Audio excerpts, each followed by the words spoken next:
Some electric vehicles, like the BMW i3 and Nissan Leaf, wear their difference with pride. Others go under the radar and look much more like the mainstream vehicles on which they're based. The new Volkswagen e-Golf very definitely falls into the latter category. From the outside it looks much like any other 5-door Golf, but look closely and you'll spot the subtle E badging and blue detailing.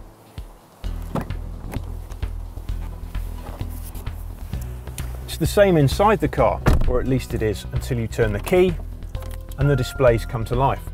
The dashboard architecture is the same, but as you'd expect, some of the dials and displays are specific to the e-Golf. Cabin space is identical to a regular Golf hatch, but the luggage capacity drops from 380 litres to 341 litres. To drive, the e-Golf has the same instant response from low speed that we've come to expect from electric cars. However, as speeds increase, it becomes clear that the Golf doesn't have the near-silent punch of the BMW i3, for example.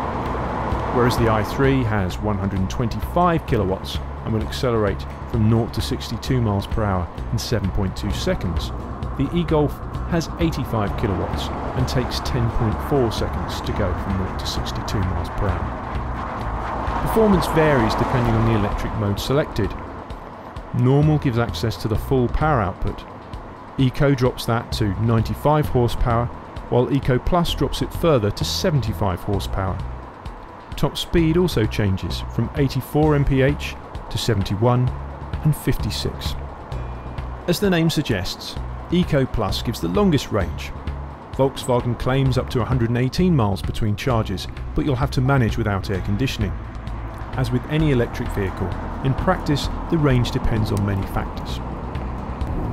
The e-Golf feels most at home around town, where the instant torque from the electric motor can be used to good effect. Ride comfort is a strength on all kinds of roads. Certainly the VW absorbs bumps better than a BMW i3. With an EV, what's more important is whether the sums add up. The Golf's numbers look good, but not class-leading. Quick car cost puts the e-Golf's RVs at just 26.4% retained, which is below any conventionally powered Golf. It's better than the 19.9% of the Focus Electric and the Leaf's 24.8%, but shows the difficulty still facing EV adoption. The i3's 36.1% is the exception, and the Golf loses out to the BMW by 3.7 pence per mile, while the cheaper Leaf in Accenta trim also comes in 1.9p per mile below the VW. So, the Golf is a capable EV but doesn't mark a significant step forward for the class. Perhaps the most important thing about the e-Golf is that it exists at all.